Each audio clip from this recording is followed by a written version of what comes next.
घर से अपने अकेले आई हूँ गुरुजी, 2 बच्चों के साथ में। गुरुजी मेरे पति सही नहीं है। तो सही करो। तो गुरुजी मैं मतलब उनके अंदर ना हर खराबी है गुरुजी। क्या क्या खराबी है? गुरुजी दारू भी पीते हैं, और गुरुजी अगर मैं उनको मना करूं तो मारते भी हैं, और उन बच्चों से भी मतलब गाली से ही बात करते हैं गुरुजी। लाते हम समझाते उनको। क्या चीज सर? उनको ले आते तो हम बात करके। गुरुजी वो कहीं नहीं आते हैं, और गुरुजी मतलब मैं मांस मछली नहीं खाती हूँ और ना ही बच्चों को खिलाती हूँ गुरुजी। मेरे घर में सब खाते हैं और मेरे पति भी खाते हैं गुरुजी, और मतलब हर बात पे क्लेश करते हैं गुरुजी। और मेरे मतलब कोई बात बोलूं तो देवर भी मारने लगते हैं। मेरी सास नहीं है गुरुजी, दादी सास है, और वो भी मारती है गुरुजी। मेरी नंद है, वो भी मारती है, और मेरे बच्चे जाते हैं छुड़ाने के लिए, उनको भी मारने लगते हैं चप्पलों से, वो भी गुरुजी। कौन मारता है? मेरी सास भी, मैं तो दादी सास है गुरुजी। दादी सास अभी तक मरी नहीं? नहीं गुरुजी। अरे राम राम, तुम्हारे नाम पे बैठी है, बताओ। और कहती है गुरुजी कि मैं मरूंगी भी नहीं है? हाँ। तो अमर हो क्या ये? क्या कहती है? तू मर जा, तू मतलब कहती है कितने साल की होगी दादी सास? मतलब वो गुरुजी 70-75। अभी मतलब मजबूत है कि अब जाने वाली है? नहीं गुरुजी सही है वो। मतलब मेरी नंद जो है ना, अगर चावल बनाना हो ना तो उसमें कंकड़ उंकड़ सब झड़ जाता है, सब अलग कर देती है, सब दिखाई देने लगता है गुरुजी। अगर मैं करने लगूं गुरुजी तो लगता है उसको अंधी हो गई है, दिखाई ही नहीं देता है कुछ भी, बस मतलब सबके सामने रोना धोना शुरू कर देगी। ननद भी आपको मारती है? जी गुरुजी, मेरे बच्चों से पूछ लीजिए। मेरी बेटी है गुरुजी, उसको भी चप्पल से मारती है। मतलब तो ननद का ब्याह नहीं हुआ अभी तक? अभी गुरुजी पिछले यही दिसंबर में शादी हुआ था। हाँ। और मुझे पूछे भी नहीं शादी में गुरुजी, शामिल भी नहीं हुए, एक छत के नीचे रहते हैं गुरुजी। तो शादी हो गई तो गई नहीं ससुराल? वो चली गई गुरुजी, लेकिन फोन पे सिखाती रहती है। किसको सिखाती है? अपनी दादी को। चलो दादी तो जल्दी तय हो जाएगी, चिंता ना करो गुरुजी। ऐसे ही करते करते गुरुजी अगले महीने ही 10 साल हो जाएंगे मेरी शादी को। अरे ननद तो अब गई ना शादी करके? एक और नंद है गुरुजी। अरे कितनी पैदा कर रखी है तुम्हारी सास ने। गुरुजी मैं बता दूं आपको, जब पहली बार देवर ने जब हाथ उठाया था तो मैं अपने पति को बताई थी कि देवर ने मारा है, तो क्या बोले थे कि यहाँ पे रहेगी तो तुझे मारेंगे ही ना, इसीलिए बोल रही हूँ कि तू अपने मायके चले जा। अभी किसी का गुरुजी नहीं हुआ, 2 देवर है, 2 नंदी, सबसे बड़ी मैं ही हूँ, और मेरे पापा भी नहीं है गुरुजी, मतलब पिताजी। मैं 1.5 साल की थी तभी वो एक्सपायर हो गए थे। और गुरुजी ना मैं उनसे अपने पति से बोली कि मेरे ये देवर ने मारा है, तो कह रहे यहाँ पे रहेगी तो मारेंगे ना, तू अपने मायके चली जा। गुरुजी मैं मायके कैसे जाऊँ, मेरे तो माँ बाप ही नहीं है। और गुरुजी ना तो मैं बोली कि मैं ही आती हूँ आपके पास, दिल्ली में जॉब करते थे, तो क्या कह रहे हैं कि यहाँ पे मत आ। कौन? मेरे मतलब पति। तो पति कहाँ काम करते हैं? ये दिल्ली में, अब द्वारका में मणिपाल हॉस्पिटल है, वहाँ पे काम करते हैं। तो आप अपने पति के साथ रहो। तो गुरुजी नहीं रखते हैं अपने साथ में मुझे। रहो, उनको बोलो कि पत्नी हूँ मैं आपकी, आपके साथ ही रहूंगी। तो गुरुजी मैं आपको देवर से बोल देना, नालायक तू मेरे को मारता क्यों है? साले देवर हो, भाभी माँ के समान होती है, नालायक काहे मार रहा है अपनी भाभी को? गुरुजी मैं ना अपने 2 बच्चों के साथ में, मेरी बेटी 4 महीने की थी और बेटा 2 साल का था गुरुजी। मैं टिकट कटा के और गई थी वहां पे दिल्ली, तो मैं इनसे फोन करके बोल देती कि मैं दिल्ली आ रही हूँ, जो मुझे मेरी दादी सास ने भी मारा था और देवर ने भी, और ये उस समय दिल्ली में थे, मेदांता हॉस्पिटल में काम करते थे गुरुजी। तो उनको पता था कि गुरुजी मैं 2 बच्चों के साथ में आ रही हूँ, और मुझे गुरुजी लेने नहीं आई, स्टेशन पे छोड़ दिया गुरुजी। मैं 5 दिन तक गुरुजी बगला साहब में रही हूँ, जो गुरुद्वारा है। तो स्टेशन पे गुरुजी ना 2 साधु बैठे थे, तो मैं पहली बार गुरुजी मतलब स्टेशन पे दिल्ली आई थी, मुझे पता नहीं था कुछ भी।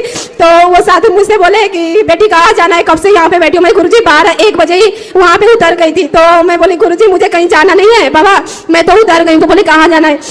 मैंने उनको गुरुजी सारी बातें बता दिया। तो फिर कह रहे तुम्हें तो कंप्लेन करना चाहिए कि पति ऐसे ऐसे कर। मैं डरती थी गुरुजी, उस समय मेरी भी शादी जल्दी हो गई थी कि मतलब ना मेरे 2 भाई हैं गुरुजी, शादी कर दी है, उनका काम खत्म। कभी गुरुजी मेरे ससुराल भी नहीं गए झांकने की, मतलब बहन के साथ क्या हो रहा है क्या नहीं हो रहा है।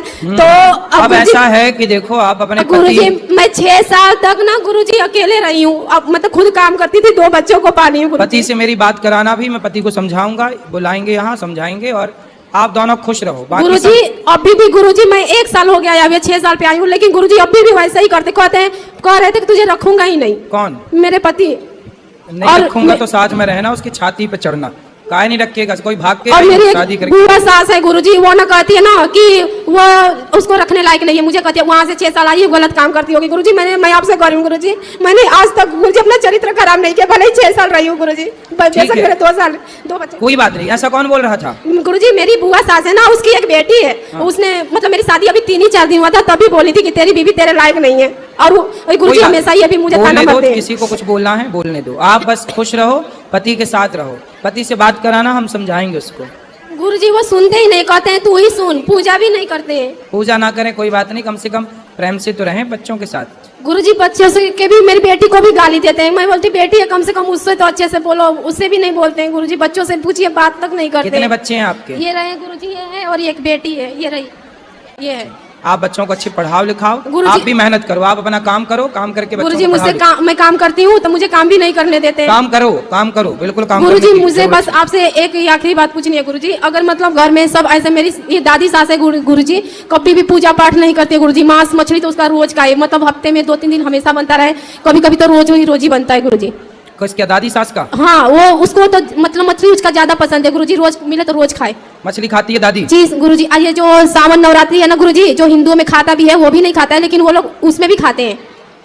दादी मछली खा खा के अभी जिंदा है? हाँ, अभी गुरुजी 3-4 दिन हुआ, मेरा बेटा देखा मछली था, जिंदा मछली थी, छोटी छोटी, उसका आंख फोड़ के उसमें से खून चूसती थी सास। जी दादी साहब। अरे खून चूसने वाली है दादी सास, तभी तो तुम्हारा भी खून चूसे जा रही हो। जी मेरा बेटा कह रहा है राम राम ये क्या कर रही है मम्मी, ये तो मतलब उल्टी जैसा ऐसा लग रहा था कि कर रही है। ये गुरुजी 6 साल तक जानते नहीं थे कि मुर्गा मछली खाया जाता है, यहाँ पर आके सब चलो आप अपना काम करो, बच्चों को बढ़िया पढ़ाओ लिखाओ, योग्य बनाओ। तो गुरुजी मैं ये कह रही हूँ कि जैसे अगर ये लोग मेरे से ऐसे लड़ते हैं बात पे, मतलब ये दारू भी पीते हैं, गुटखा भी हमेशा गुरुजी खाते हैं, तो अगर मुझे इसके साथ लड़ना भी पड़े तो मैं लड़ सकती हूँ गुरुजी, अपने सिर्फ बच्चों के साथ। किससे लड़ना है? गुरुजी मेरी दादी सास है ना, दादी पैसे से भी तो नहीं लड़ना ही देते हैं पड़ेगा, गुरुजी। मछली खाती है तो। जी गुरुजी, तो ये मेरे पति कहते हैं ना कि तू उनसे लड़ाई मत कर, मुंह बंद करके रहो। तो बताइए गुरुजी वो गलत काम सेवा करो, देखो बड़े बुजुर्ग हैं, सेवा करो। दादी सेवा करवाए, सेवा के योग्य है तो सेवा करो। बिल्कुल गुरुजी, लेकिन सेवा तो उसमें गुरुजी सही भी तो करना चाहिए ना, कि अब मांस मछली खाए।